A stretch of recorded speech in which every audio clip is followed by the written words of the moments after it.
Saudara, Tuhan itu memberikan kehidupan yang kekal. Dikatakan supaya semua orang yang percaya kepadanya tidak binasa, melainkan beroleh hidup yang kekal. Kekal itu bahasanya Tuhan, saudara. Bukan bahasanya manusia. Kenapa bahasanya manusia semua ada waktunya. Bahasanya manusia semua ada batasnya. Bahasanya manusia semua ada terms and conditions. Betul? Itu bahasanya manusia. Tapi kekal itu bahasanya Tuhan. Sekarang kehidupan yang kekal, yang tidak terpengaruh, yang tidak terbatas, itu Tuhan mau menjadikan kehidupan itu menjadi kehidupan kita, saudara. Supaya kita belajar hari ini tentang yang namanya kekekalan, saudara. Kekekalan itu bukan hanya berbicara tempat surga atau neraka di akhir kehidupan kita. Saudara, kekekalan berbicara tadi, apa yang Tuhan berikan kepada kita hari ini, itu semua judulnya kekal, saudara. Kasih itu kekal. Damai sejahtera itu kekal. Sukacita itu kekal. Itulah sebabnya dikatakan kerajaan Allah bukan terdiri dari makan dan minum. Tapi kebenaran, damai sejahtera dan sukacita di dalam Roh Kudus. Saudara, kalau mau disingkat sebenarnya gini. Kerajaan Allah itu ada di dalam Roh Kudus. Benar? Karena tadi kan kebenaran, damai sejahtera, sukacita itu kan produknya siapa? Produknya Roh Kudus.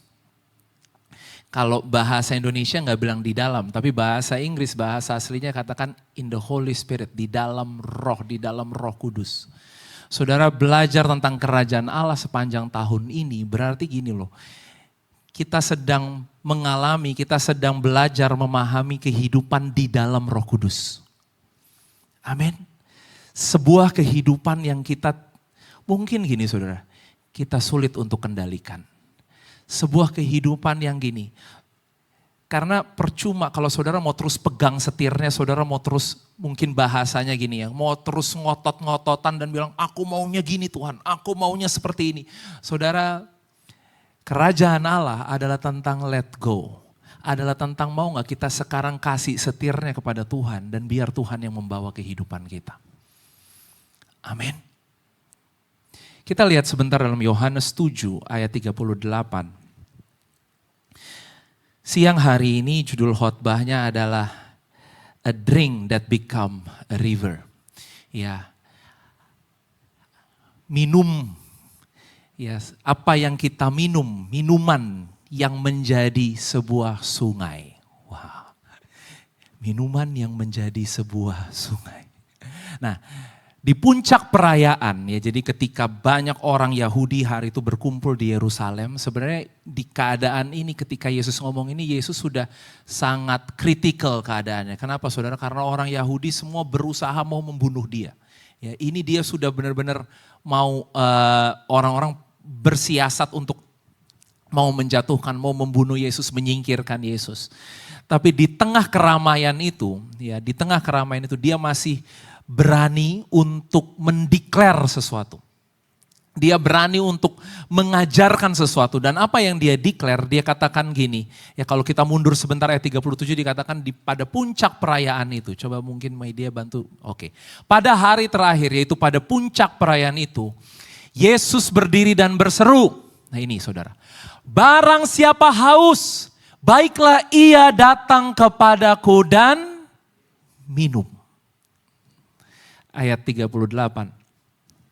Barang siapa percaya kepadaku, seperti yang dikatakan oleh kitab suci, dari dalam hatinya akan mengalir aliran-aliran air hidup. Amin. Jadi Yesus mendeklar di puncak perayaan itu dan dia katakan, siapa yang haus datang dan minum. Siang hari ini siapa yang haus? Siapa yang haus? Orang tuh haus kenapa sih saudara? Capek, benar enggak? Orang itu haus karena perjalanan panjang, ya panas di jalan, benar ya. jalannya panjang, keringetan, butuh minum gak? Butuh minum. Siapa yang hari ini merasa kehidupan mungkin sepertinya melelahkan kita.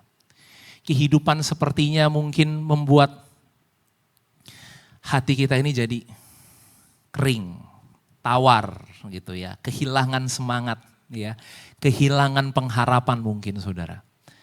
Tapi undangan yang sama hari ini Yesus datang kepada setiap kehidupan kita dan berkata, barang siapa yang haus, ayo datang dan minum. Kenapa dia katakan ini? Barang siapa percaya kepadaku, seperti yang dikatakan oleh kitab suci, dari dalam hatinya akan mengalir aliran-aliran air hidup. Saudara lihat, dibuka dengan sebuah undangan, siapa yang haus, ayo minum. Saudara kalau mau tanya sama saya, gimana caranya? Saya juga gak ngerti saudara, bagaimana caranya minum. Tapi yang jelas ketika saudara ada di dalam hadirat Tuhan seperti ini, kita seperti ada di tengah-tengah sungai dan gini, pilihan saudara-saudara mau minum atau enggak. Minum yang banyak. Karena mungkin setelah ini perjalananmu akan cukup jauh lagi gitu ya. Mungkin perjalananmu akan membuat engkau capek lagi gitu loh. Jadi saudara minum. Tapi gini saudara, ketika kita minum, tadi ayat 38-nya bilang gini, yang engkau minum itu akan menjadi aliran-aliran mata air. Gini saudara, a drink that become a river. Inilah kekayaan Roh Kudus, kekayaan hidup di dalam roh, kekayaan kehidupan yang sesungguhnya apa saudara? Ketika kita menerima dari Tuhan, itu bukan hanya akan memuaskan kita untuk sesaat. Bukan hanya untuk menjawab kerinduan kita sesaat, tapi itu akan mengalir terus. Amin. A fountain, mata air yang mengalir terus. Dan dikatakan itulah hidup yang kekal. Karena dikatakan sampai pada hidup yang kekal. Jadi kalau hari ini saudara bertanya, apakah hidup yang kekal? Hidup yang kekal adalah ketika air itu terus mengalir dari dalam kehidupan kita. Air apa saudara? Air hidup yang Yesus berikan kepada kita. Suatu hari seorang wanita yang dalam hidupnya penuh dengan kegagalan. Dalam hidupnya penuh dengan kesalahan mungkin ya. Saya nih mungkin keseringan bawa ayat ini ya. Sampai waktu Pak Lukas khotbah dia bilang nih ayatnya Pastor Joel gitu ya. Kenapa? Karena saya senang banget cerita ini saudara. Dan cerita ini saya juga pernah ceritakan, namanya dia ternyata Potini saudara. Ternyata wanita ini menjadi seorang wanita yang luar biasa. Dia menyelamatkan banyak jiwa untuk ketemu sama Tuhan Yesus. Dia ini bertemu dengan Yesus di pinggir sumur Yakub. Dan dikatakan oleh Alkitab Yohanes 4, Yesus sengaja bertemu dengan dia. Saudara tahu karena dia itu memberitakan Injil at the end of her life ya. Itu dia sudah dipukulin dia gak bisa, dibakar dia gak bisa saudara. Diapain saja dia gak bisa nih. Ya bahkan kalau perempuan-perempuan tuh kan katanya dikasih aja emas-emas, dikasih baju-baju yang bagus. Dikasih loh saudara. Tapi bisa menghentikan dia memberitakan Injil. Yang ngerayu dia itu anaknya Nero. Malah anaknya Nero yang bertobat saudara.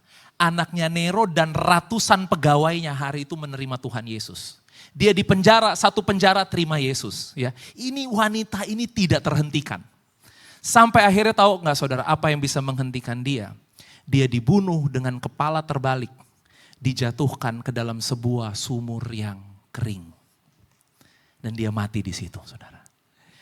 Bertemu dengan Yesus, di awal dia bertemu di sebuah sumur saudara. Dan dia bertemu kembali dengan Yesus di sebuah sumur, tapi dengan berkata, dunia ini tidak bisa menghentikanku. Dunia ini tidak bisa mengambil apa yang engkau berikan dari dalam kehidupanku. Kita lihat sebentar Yohanes 4 ini. Ayat 13. Yesus itu membuka pembicaraan ya saudara. Yesus itu so natural. Ya, Yesus itu nggak kayak pendeta yang kayaknya wah hai gitu ya saudara. Begitu ketemu dia langsung yang diomongin, kamu sudah baca firman Tuhan gitu ya. Saudara, dia bukan pendeta yang kayak gitu. Ya, dia ada di pinggir sumur, dia langsung relate. Saudara tahu nggak apa yang dia buka pembicaranya dengan apa? Dia bilang gini, boleh nggak kamu ambilin aku air? Ya, dia buka pembicaranya dengan boleh nggak ambilin aku air? Kemudian wanita ini dia memang gini loh, hidupnya penuh dengan trauma, penuh dengan luka saudara. Dia itu sudah pernah punya 5 orang suami. Itu banyak gak ya saudara? Banyak ya. Dan yang ada sama dia sekarang itu bukan suaminya dia. Jadi ngomongin kegagalan, ngomongin kesalahan, dia udah paling banyak nih. Bahkan hari itu dikatakan dia keluar siang. Kenapa dia ada di sumur itu siang hari? Orang tuh saudara kalau udah stres, orang kalau udah banyak tekanan gini saudara, gak suka ketemu banyak orang. Sukanya di kamar aja, sukanya di rumah aja, bener gak? Ya gak tahu mungkin saya salah juga ya saudara, tapi gini loh saudara. Artinya gini, dia gak punya banyak energi untuk basa-basi sama orang. Untuk mungkin jawab orang tanya apa kabar. Padahal gini, dalam hati lu kan udah tahu kabar gua gimana. Bener gak saudara? Jadi dia gak punya banyak energi buat senyum-senyum. Buat kayak baik, udah gak ada energi itu. Makanya dia datang siang-siang. Kenapa? Karena semua geng ibu-ibu itu datangnya pasti pagi. Ngambil air pagi saudara, bener gak? Ibu-ibu di sini yang masaknya siang apa pagi? Ya, belum suaminya mau kerja ke kantor harus mandi gitu ya saudara ya. Zaman dulu kan gak ada pompa air saudara, adanya sumur. Berarti semua datangnya itu pagi-pagi. Hanya wanita ini yang datang siang-siang. Tahu tujuannya apa saudara? Karena dia gak mau ketemu banyak orang hari itu. Dia ketemu sama Yesus. Habis itu Yesus setelah minta minum, Yesus bilang gini, mau gak kamu aku kasih air? Terus wanita ini bilang gini, air apa nih? Bapak kami Yakub nih yang punya sumur ini nih. Masakah kamu lebih hebat dari bapak kami? Kamu memberikan aku sumur, memberikan aku air lebih dari air yang aku mau ambil ini gitu ya. Nah terus kita baca sekarang Yohanes 4 ini. Ayat yang ke-13. Jawab Yesus kepadanya, barang siapa minum air ini, minum air dari sumur ini, ia akan haus lagi. Tetapi barang siapa minum air yang akan kuberikan kepadanya, sama-sama katakan minum. Ia tidak akan haus untuk selama-lamanya, sebaliknya air yang akan kuberikan kepadanya akan menjadi mata air di dalam dirinya yang terus menerus memancar sampai kepada hidup yang kekal. Ayat 15. Kata perempuan itu kepadanya, Tuhan berikanlah aku air itu supaya aku tidak haus. Dan tidak usah datang lagi ke sini untuk menimba air. Perempuan ini saudara, dia enggak lemot ya. Nanti kita bahas yang lemot ya. Yang lemot itu guru agama tuh lemot saudara, namanya Nikodemus. 1 pasal sebelum ini. Perempuan ini begitu Yesus minum enggak akan haus lagi untuk selama-lamanya. Dia langsung tahu Yesus, maksudnya Yesus itu bukan air yang di sumur ini nih. Makanya dia katakan apa? Berikanlah aku air itu supaya aku tidak haus dan tidak usah datang lagi ke sini untuk menimba air. Ayat 16. Ditutup dengan sebuah pertanyaan saudara. Kata Yesus kepadanya, pergilah, panggillah suamimu dan datang ke sini. Saudara tahu undangan ini bukan sebenarnya gini, bukan ngundang suaminya saudara. Undangan ini lagi merupakan sebuah undangan ini, ayo come as you are. Datanglah apa adanya kamu. Karena ngomongin suami, dia gagal dengan semuanya itu. Ini nih titik lemahnya dia. Jadi hari itu Yesus gak lagi ngomong, panggil dong suamimu sini, datang ke sini minum air. Enggak, Yesus lagi bilang gini, ayo datang, tapi datang sejujur-jujurnya kamu. datang dengan apa adanya kamu. Dan akhirnya wanita ini ketemu dengan air hidup. Saudara, seorang wanita yang mungkin kehidupannya sudah kacau. Dia tidak tahu lagi apa yang harus dia lakukan. Penuh dengan kegagalan, penuh dengan kesalahan. Hari itu sekali lagi, Yesus mengundang dia untuk minum. Dan kemudian dia katakan, barang siapa minum air ini, dari dalam hatinya akan mengalir aliran-aliran air hidup. A drink that become a river.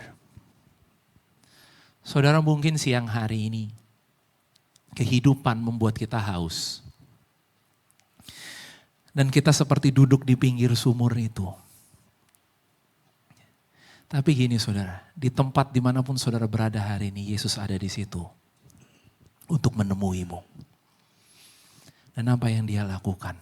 Dia hanya katakan, mau gak kamu menerima air yang aku berikan kepadamu.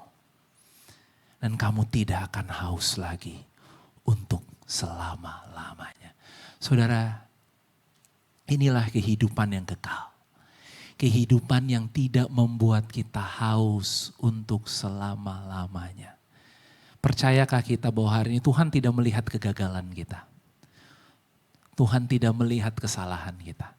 Tuhan hari ini mau bertanya, punyakah engkau kerinduan untuk ada mata air yang membuatmu tidak haus lagi sampai selama-lamanya? Maukah kita mengalami kehidupan yang kekal yang hari ini dia undang untuk kita datang ke situ? Amin. Saudara, minggu yang lalu saya membahas sebuah cerita di dalam Yehezkiel 47. Yehezkiel ini seorang nabi di dalam perjanjian lama. Dan dia menubuatkan sebuah nubuatan ya, bahwa dari dalam bait Allah itu akan keluar air. Ya, ini mata air ini ya saudara. Dan nubuatan ini digenapi di dalam Yesus pastinya. Amin. Karena semua yang dinubuatkan oleh nabi-nabi perjanjian lama itu sedang menceritakan seorang pribadi yang namanya Yesus. Dia melihat ya di bait Allah itu dari pintunya dia berjalan keluar saudara. Dan ketika dia berjalan keluar, Yehezkiel 47, mungkin media bisa bantu saya ayat yang ketiga dari ayat yang ketiga. Ketika dia berjalan keluar ya, kemudian malaikat Tuhan suruh dia mengukur. Sedang orang itu pergi ke arah timur dan memegang tali pengukur di tangannya. Ia mengukur 1000 hasta dan menyuruh aku masuk ke dalam air itu, maka dalamnya sampai di pergelangan kaki. Boleh saudara sama-sama katakan masuk? Oke. Saudara, ada undangan untuk setiap kita hari ini yang haus ya, untuk kita masuk. Jangan cuma lihat. Jangan cuma dengar. Kita punya sebuah kerinduan siang hari ini untuk, ya aku mau itu Tuhan. Amin. Masuk. Ketika dia masuk, pertama kali masuk, dalamnya semana saudara? Sepergelangan kaki. Nah, terus ayat selanjutnya, ayat 4. Akhirnya berjalanlah. Ia mengukur 1000 hasta lagi dan menyuruh aku masuk sekali lagi ke dalam air itu. Sekarang sudah sampai di mana? Di lutut. Tambah dalam gak saudara? Tambah dalam. Saya mau tanya, saudara kalau jalan di air udah selutut, lebih berat gak daripada tadi semata kaki? Udah di dalam air ya saudara. Tapi kalau selutut sudah lebih berat jalannya. Sudah mulai ada effort, ada usaha. Kemudian dia masuk, mengukur 1000 hasta lagi dan menyuruh aku ketiga kalinya masuk ke dalam air itu. Sekarang air itu sudah sampai di mana? Sampai di pinggang. Ayat 5. Sekali lagi ia mengukur 1000 hasta lagi.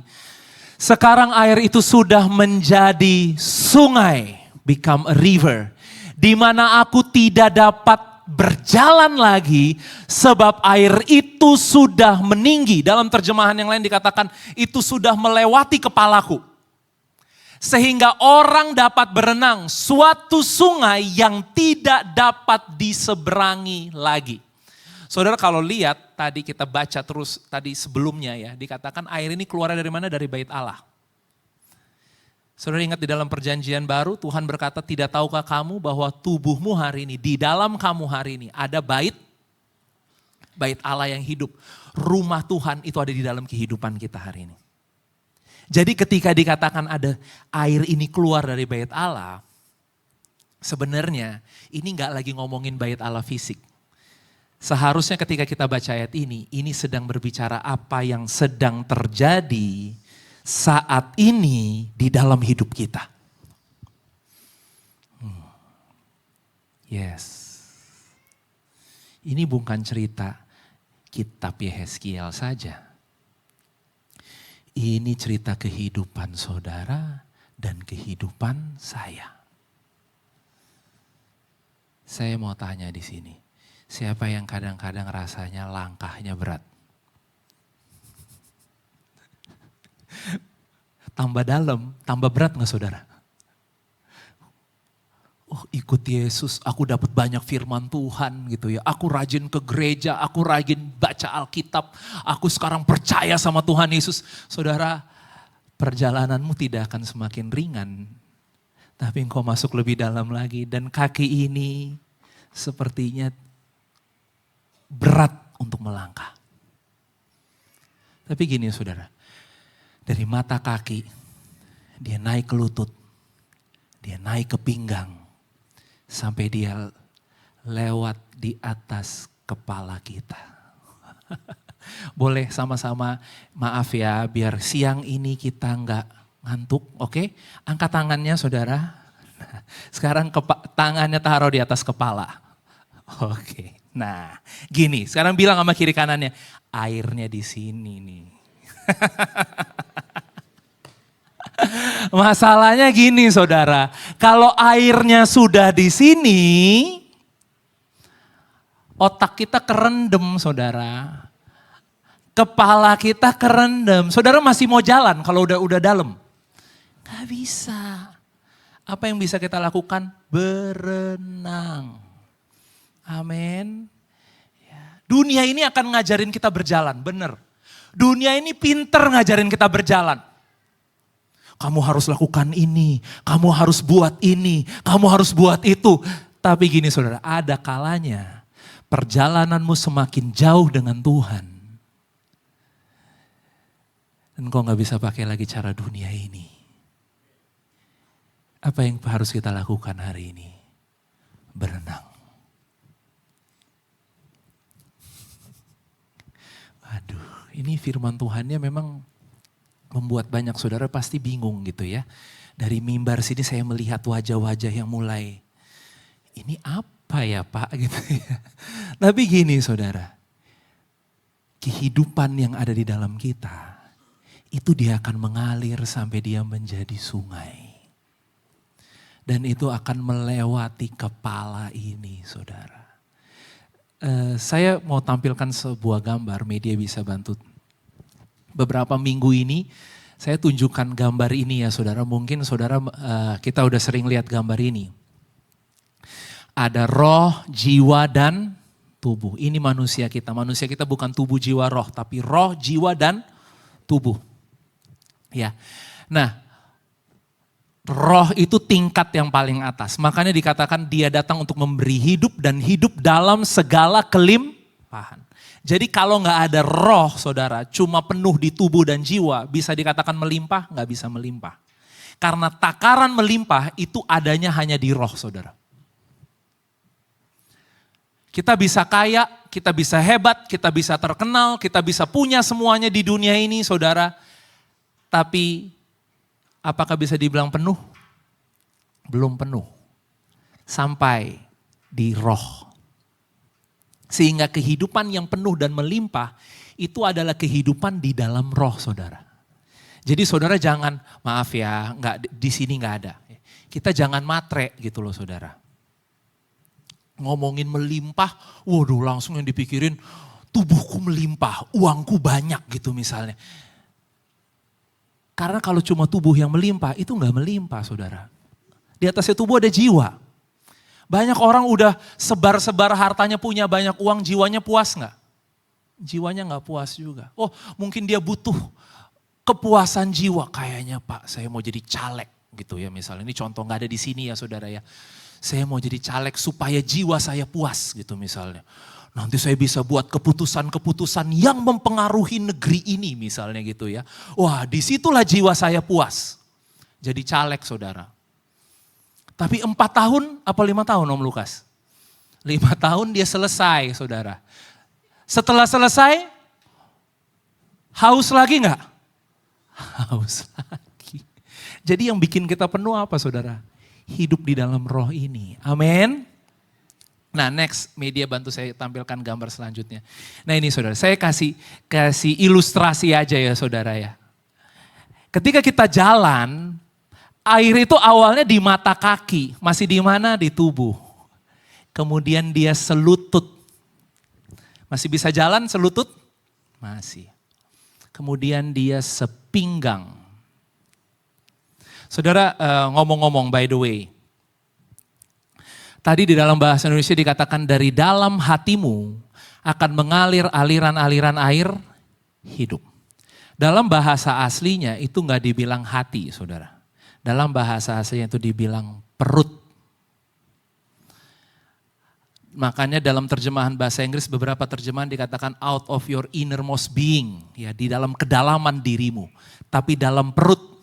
Ya saudara istri saya perutnya lagi bagus banget nih sekarang. Benar ya saudara ya. Kenapa? Istri saya maaf ya Bu Aka ya. Istri saya lagi hamil saudara ya. Jadi nanti kalau Bapak Ibu di bawah salaman lihat Bu Aka. Wah Bu Aka perutnya sekarang lebih bagus gitu ya. Karena Bu Aka lagi hamil gitu ya saudara. Jadi gini. Apa yang terjadi ketika firman Tuhan berkata air itu meninggi sekarang sudah sampai di pinggang saudara. Air itu sesungguhnya itu lagi berbicara tentang perut, berbicara tentang kandungan rohani.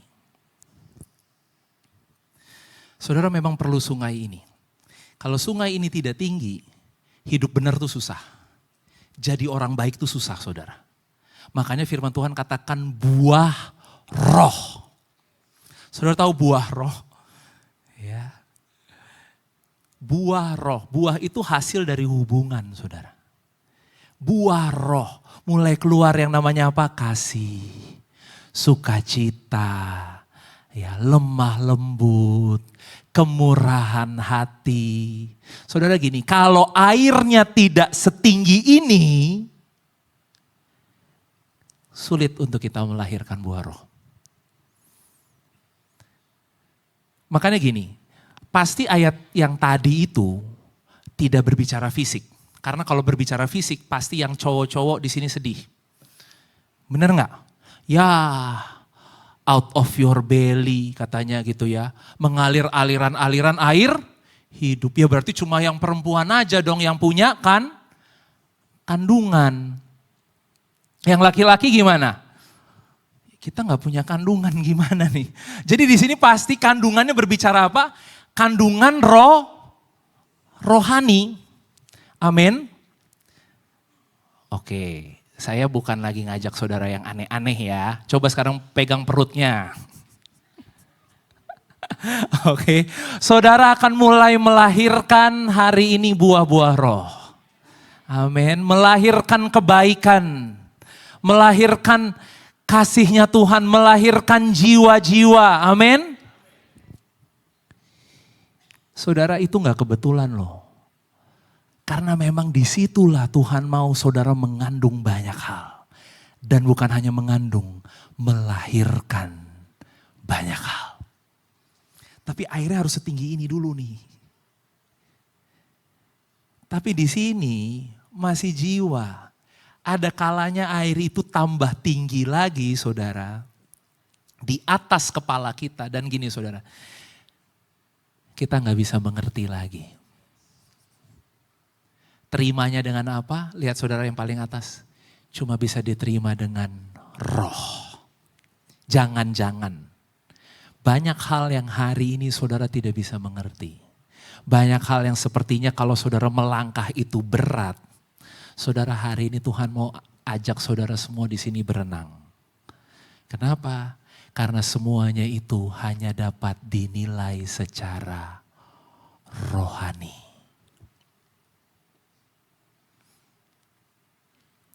Yes. Kehidupan dalam roh adalah ketika air itu meninggi. Dan hari ini air itu melampaui kepala kita. Media bisa tampilkan gambar yang terakhir. Ya, ini. Nah ini saudara.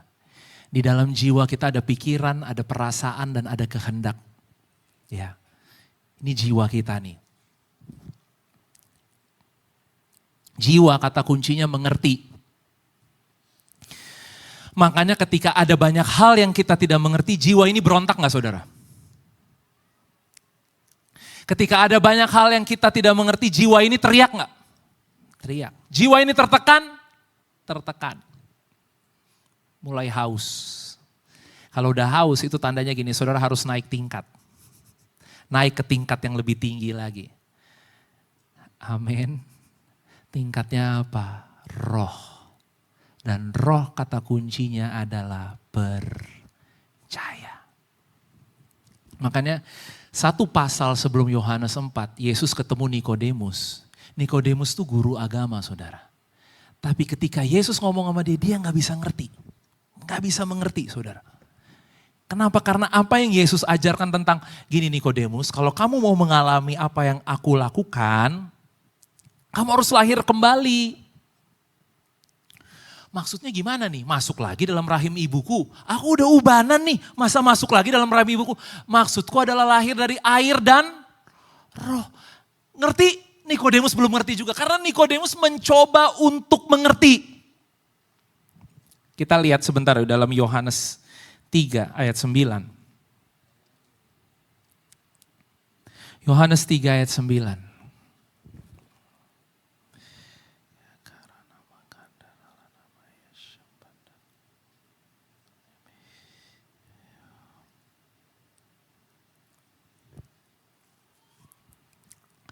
Nikodemus menjawab katanya, bagaimanakah mungkin hal itu terjadi?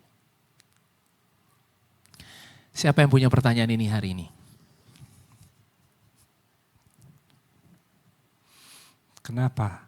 Karena kita masih pakai pikiran kita. Dan masih mencoba berjalan dengan pikiran kita. Ayat 10. Yesus bilang gini. Jawab Yesus, engkau adalah pengajar Israel dan engkau tidak mengerti hal-hal itu. Dia ngajarin orang saudara, tapi dia gak bisa ngerti hal itu.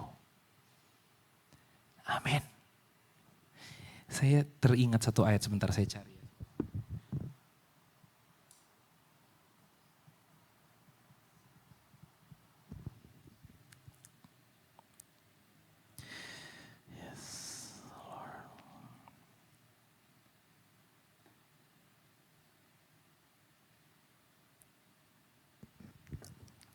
Kita lihat 1 Korintus 2 ayat 14. 1 Korintus 2 ayat 14.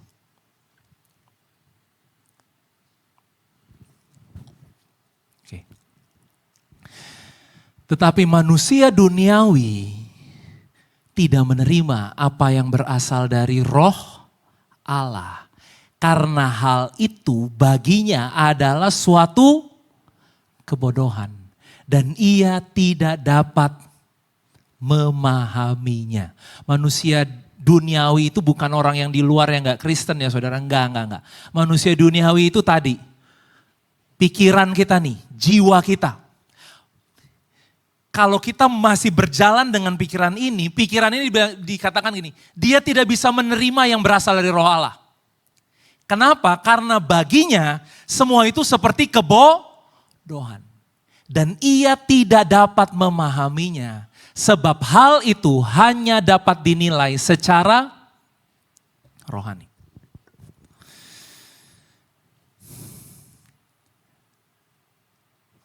Tuhan mengundang kita untuk membiarkan aliran air hidup itu mengalir semakin tinggi dan semakin tinggi di dalam kehidupan kita. Amin. Tapi gini saudara, mulai menilai semuanya dengan rohani. Makanya kenapa 2 bulan ini Tuhan mengajak kita untuk ayo kembali bangun roh kita. Hidupkan kembali roh kita. Saudara tadi lihat ya, kita itu sebenarnya bukan makhluk, bukan tubuh ini loh. Kita itu adalah manusia roh. Dan Tuhan mau kita menerima sekarang semuanya dengan roh. Dan gini. Ada banyak orang berpikir gini, kalau gitu aku gak pegang kendali lagi dong Pak atas hidupku. Kalau gitu nanti akan banyak hal terjadi mungkin di luar rencanaku, di luar planku. Saudara, yang pasti ketika sungai itu mengalir, sungai itu akan memberi kehidupan. Saya langsung tutup saja saudara, karena kalau mau yang ini banyak banget gitu ya. Kita lihat Yehezkiel 47. Nah ini ketika Yehezkiel tadi ukur 1000 hasta, sampai pada akhirnya dia tenggelam, sungai itu tidak bisa diseberangi lagi ya, tidak bisa berjalan lagi karena sudah melampaui kepalanya dia. Tapi ayat 6 dikatakan lalu ia berkata kepadaku, nah ini. Sudahkah engkau lihat hai anak manusia? Nah, oke.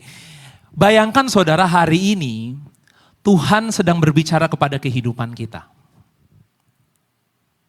Tuhan panggil nama kita satu-satu dan Tuhan lagi bilang gini, sudahkah kamu lihat Joel gitu misalnya ya. Oke, sebut nama saudara satu-satu.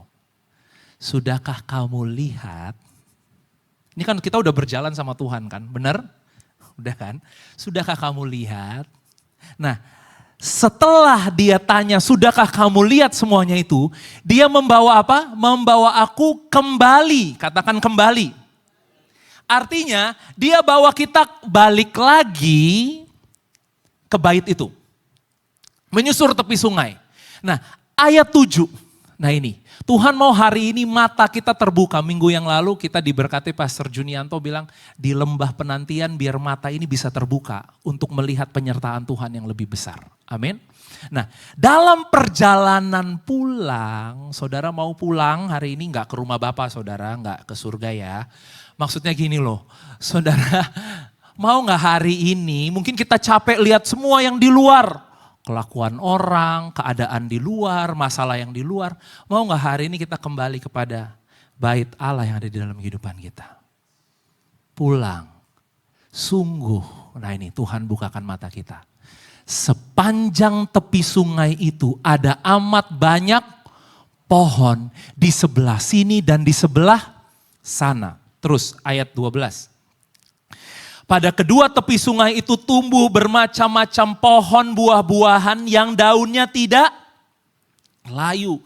Dan buahnya tidak habis-habis. Tiap bulan ada lagi buahnya yang baru sebab pohon-pohon itu mendapat air dari tempat kudus itu. Buahnya menjadi makanan dan daunnya menjadi obat. Saudara, sungai ini ada di mana? Ada di dalam kita hari ini. Kalau saudara mau kembali lihat ke dalam dirimu, apa yang sedang Tuhan kerjakan dalam hidupmu hari ini. Saudara, Tuhan sedang membuat semuanya menjadi hidup. Dan semua itu hidup ketika sungai itu melewatinya.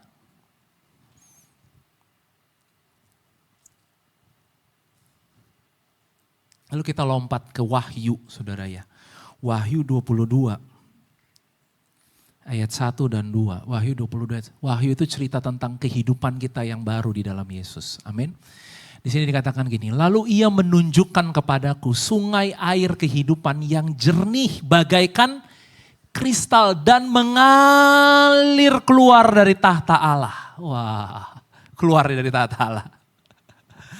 Dan tahta anak domba itu, ayat 2.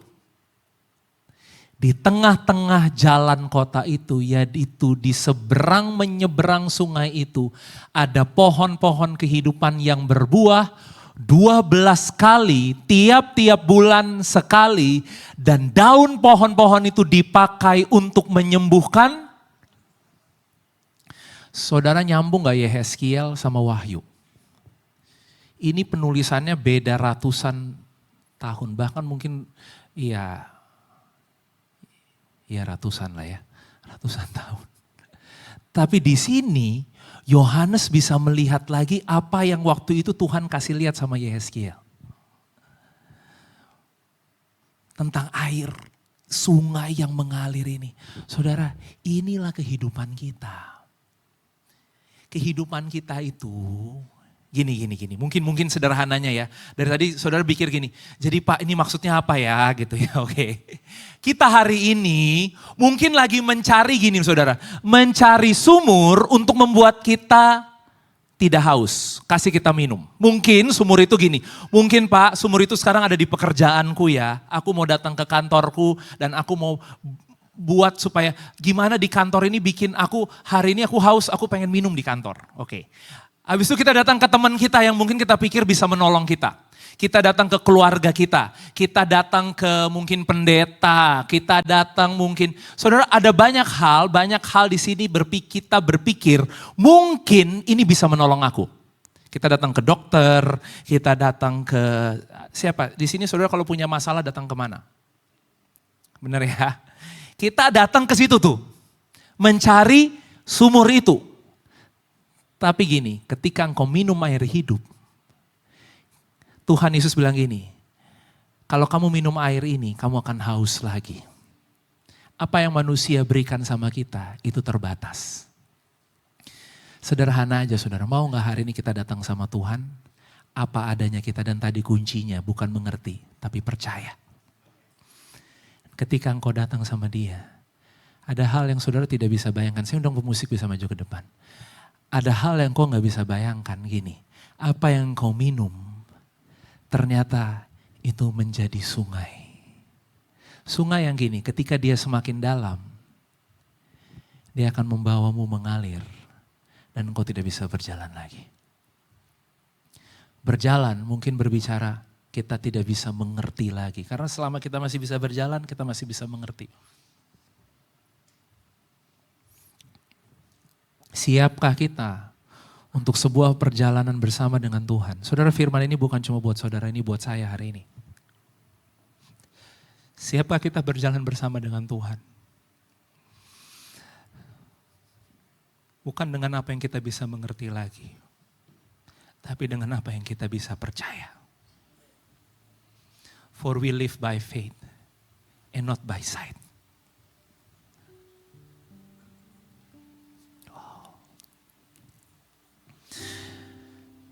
Saudara, berenang. Saya nggak tahu sini mungkin saudara yang suka berenang. Berenang itu seperti gini loh saudara. Seperti ilmu meringankan tubuh. Benar nggak? Enteng. Dan orang berenang tuh rata-rata kalau udah jago berenangnya nggak capek gitu loh saudara. Mau berenang jauh juga dia nggak capek ya. Bolak-balik dia nggak capek. Benar nggak? Kenapa? Karena dia sudah biasa berenang. Dia tahu ritmenya, dia tahu polanya, dia bisa meringankan tubuh. Yang capek itu ketika kita gaya batu. Saudara tahu gaya batu?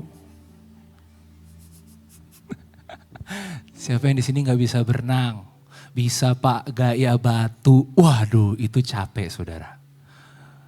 Capek dan ngosan. Mungkin nih saudara.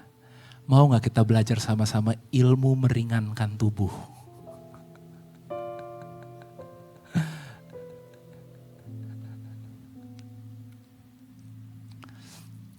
Dan di dalam air, kabar baiknya gini. Kita gak keringetan. Benar gak? Saudara berenang lama, keringetan gak? Tuhan mau hari ini kita berjalan bersama dengan Dia, tapi mengalami hidup yang tidak berkeringat. Normally, manusia akan hidup dengan susah payah. Kutuk yang diberikan kepada Adam dan Hawa hari itu bukan diberikan ya saudara. Mereka memilih untuk hidup di dalam kutuk itu. Dan kutuk itu namanya susah payah. Sehingga ketika di dalam Mazmur, ya Daud menubuatkan ketika Tuhan memberkati kita dikatakan susah payah tidak menambahinya. Bukan karena susah payah. Berenang di dalam sungai ini, mungkin kita akan kehilangan kontrol kita, kendali kita saudara. Tapi gini saudara, engkau sedang berjalan bersama dengan Tuhan. Engkau akan lihat kembali, engkau akan lihat betapa semua Tuhan hidupkan di dalam kehidupanmu. Gini. Tidak ada doamu yang mati. Tidak ada taburanmu yang sia-sia. Saya percaya orang tua kita adalah orang tua yang berdoa. Amin. Dan tidak ada doa orang tua kita yang sia-sia. Saudara dan saya adalah orang-orang yang akan menghidupinya hari ini. Tapi mau gak kita sejenak bukan lihat ke belakang untuk nyesel ya saudara ya. Tapi lihat ke belakang untuk lihat hitung berkat-berkat Tuhan dalam kehidupan kita. Untuk lihat seberapa jauh Tuhan telah membawa kita hari ini. Bisa jadi hari ini sebenarnya adalah doamu 10 tahun yang lalu. Yes. 10 tahun yang lalu kalau saudara tiba-tiba dikasih hari ini mujizat banget saudara. Di 10 tahun yang lalu. Tapi kenapa sepertinya semuanya biasa saja hari ini? Ya, karena Tuhan memang membawa kita tadi. Dia bawa kita 1000 hasta, 1000 hasta, 1000 hasta. Secepat mana saudara hari ini mau untuk tidak berjalan lagi, maka secepat itulah Tuhan akan membawa engkau hari-hari ini. Secepat mana hari ini engkau mau kehilangan hakmu untuk mengerti semua hal, mengendalikan semua hal, maka secepat itulah Tuhan akan membawa kehidupanmu. Saya ngomong nih saudara, ini kayak ngalir aja ya saudara ya. Tapi saya percaya Tuhan lagi mau berbicara ini bagi setiap kehidupan kita. Banyak orang yang berkata, Pak prosesnya lama banget, Pak capek banget gitu. Saudara, mungkin ini sudah bukan waktunya engkau berjalan. Ini waktunya saudara berenang.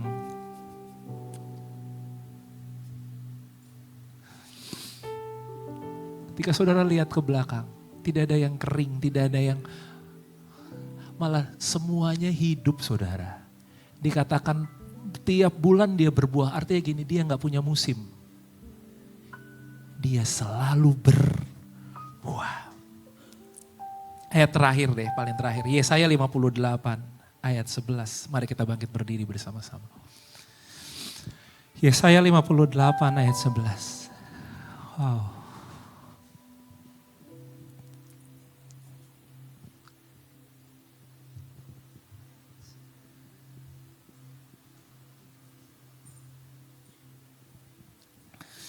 Yesaya 58 ayat 11. Oke, kita baca bersama-sama ya saudara.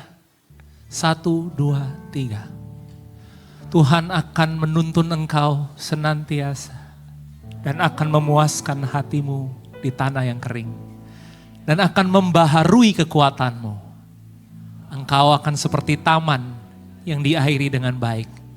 Dan seperti mata air yang tidak pernah mengecewakan. Boleh lihat ayat ini sebentar. Ini kehidupanmu dan kehidupanku. Tuhan yang akan menuntun kita senantiasa dan memuaskan hatimu di tanah yang kering. Engkau akan seperti taman yang diairi dengan baik.